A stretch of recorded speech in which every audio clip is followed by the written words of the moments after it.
I've gone ahead and saved my progress as big new irises.psd.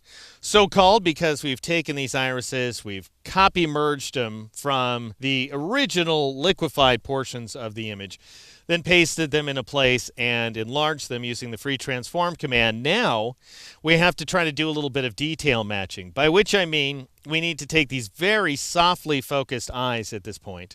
Not that they were shot soft in the first place, but rather we have made them soft by applying the liquefy command, which did a lot of damage actually, and of course by scaling them with the free transform command.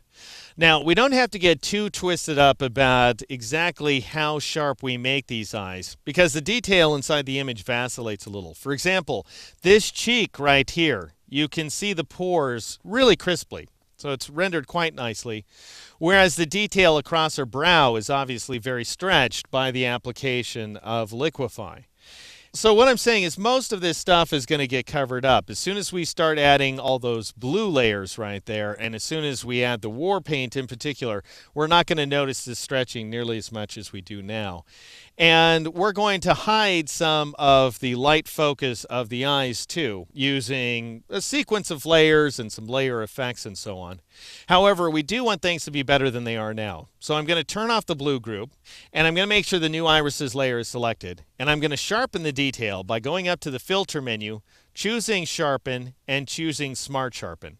And that loads up the Smart Sharpen dialog box. Now notice neither of the irises is fully inside the preview area. So I'm going to drag this left iris over, and I'm going to click this plus button in order to zoom in on the detail. Now notice, thanks to liquefy and free transform, the detail inside this iris is very murky. And what's interesting, in addition to the fact that we can see the silhouette of one or two people, one of which I presume to be the photographer. This you might mistake for the camera, but this area right there is actually the squished pupil.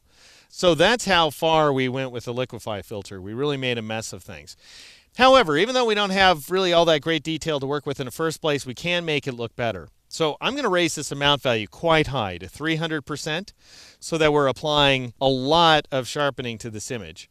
And then I'm going to set remove from Gaussian blur to lens blur in order to tighten up those edges a little bit. And then I'm going to increase the radius value. Now here's what Smart Sharpen does. It goes ahead and draws halos on either side of an edge. An edge is an area of rapid luminance transition where you go from bright to dark very quickly. And then Smart Sharpen exaggerates the darkness of the dark side of the edge and the lightness of the light side of the edge by tracing dark and light halos. And the thickness of those halos is determined by the radius value. And so what that means to us is that we need the halos to be at least as thick as the murky detail. So I'm going to have to raise this radius value to about 2 pixels. Should work out well for us. And we end up getting this result here. Now, if you want to see it before and after, you click and hold on the preview. That shows you before. And then as soon as you release, you'll see the after view like so. So you can see that we've got some sharper detail inside of this iris. It's not necessarily great detail. We're going to be covering a lot of it up, but it'll serve as a good base.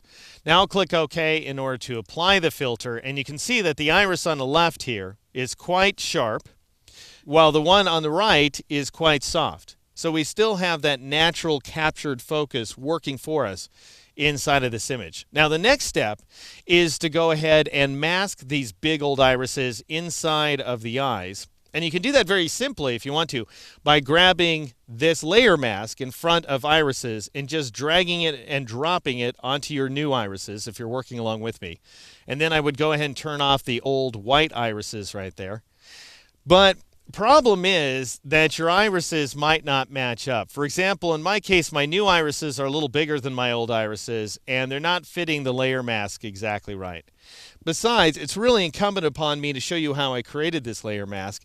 So what I'm going to do is press Control-Z or Command-Z on a Mac to undo the movement of that layer mask. I'm going to turn off the irises layer, and I'm going to create this layer mask in real time in the next exercise.